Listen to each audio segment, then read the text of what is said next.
চট্টগ্রাম সমুদ্র বন্দরের জলসীমায় জ্বালানিবাহী ৮টি জাহাজ প্রবেশ করেছে। বন্দরে পৌঁছানো এবং পথে থাকা এসব জাহাজের মধ্যে ৫টিতে তরলীকৃত প্রাকৃতিক গ্যাস এলএনজি এবং ২টিতে তরলীকৃত পেট্রোলিয়াম গ্যাস এলপিজি এবং একটিতে মোনো ইথিলিন গ্লাইকল এমইজি রয়েছে। ড্রিঙ্কও এখন রিয়েল ফ্রুট পাল্প ও নাটে চেনি সহ নতুন প্যাকে নতুন স্বাদে। মধ্যপ্রাচ্যে যুদ্ধ ছড়িয়ে পড়ায় বাংলাদেশের জ্বালানি আমদানি নিয়ে অনিশ্চয়তা তৈরি হয়েছে। ঠিক এমন সময় বন্দরে এসেছে এসব জাহাজ। হরমুজ প্রণালী বন্ধের আগে এসব জাহাজ চট্টগ্রাম পৌঁছাতে শুরু করে। ২৮শে ফেব্রুয়ারি ইরানের উপর যুক্তরাষ্ট্র এবং ইসরায়েলের যৌথ হামলা এবং তেহরানের পাল্টা প্রতিক্রিয়ার কারণে হরমুজ প্রণালী ঘিরে পরিস্থিতি উত্তেজনাপূর্ণ হয়ে ওঠে। ফলে বিশ্বজুড়ে তেল এবং এলএনজি সরবরাহের ২০% ঝুঁকির মুখে পড়েছে।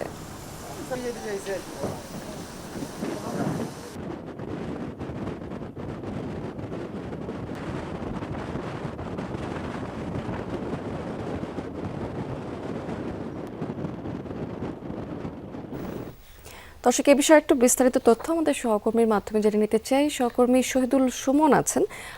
সুমন, খালাস কার্যক্রম সম্পর্কে সর্বশেষ কি আপডেট আছে আপনার কাছে?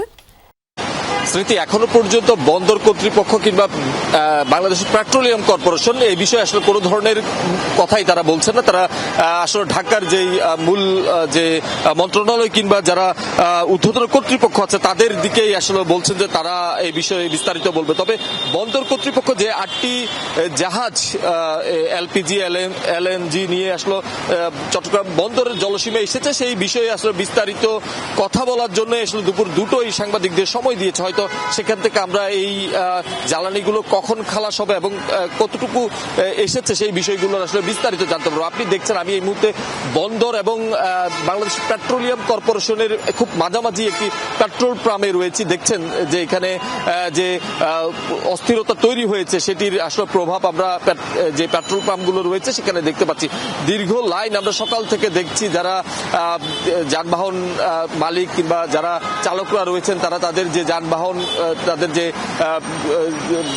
মোটরসাইকেল কিংবা বড় ধরনের যে তাদের যেহেতু বন্দর এলাকা এখানে প্রচুর পরিমাণ কাভার্ড ভ্যান লরি রয়েছে তারাও কিন্তু আসলে অপেক্ষা করছে। সব মিলিয়ে কিছুক্ষণ আগ থেকে আসলে এখানে যে জ্বালানি সেটি দেয়া শুরু হয়েছে এবং তাদের যে চাহিদা চালকদের যে চাহিদা সেই চাহিদা মোতাবেক আসলে আমরা এখানে অভিযোগ রয়েছে তাদেরকে সেটি দিচ্ছে না। সরকার থেকে যে ধরনের রেশনিং পদ্ধতিতে অর্থাৎ 2 লিটার 3 লিটার 10 লিটার 5 লিটার করে দেওয়ার আসলে যে নিয়ম আসলে বেঁধে দেওয়া হয়েছে সেই নিয়মের মধ্যে থেকে এখানে জ্বালানি দেওয়ার চেষ্টা করছে। তবে আমরা দেখছি যে এক ধরনের বিশৃঙ্খল পরিবেশ আসলে তৈরি হয়েছে যে জ্বালানি সংকটের কারণে দীর্ঘ সময় অপেক্ষা করে বিভিন্ন পাম্প ঘুরে আসলে এখানকার যারা চালকরা রয়েছেন বা পরিবহন মালিকরা রয়েছেন তারা কিন্তু তাদের যে জ্বালানি সেটি তারা সংকট তৈরি হওয়ার ফলে তারা আসলে ভোগান্তিতে পড়েছে। সব মিলিয়ে আসলে এখনো পর্যন্ত যেহেতু কর্তৃপক্ষের পক্ষ থেকে এখনো পর্যন্ত এই বিষয়ে কোনো ধরনের কথা বলেনি বন্দর কর্তৃপক্ষ, দুটোই তারা কথা বলবেন। পরবর্তীতে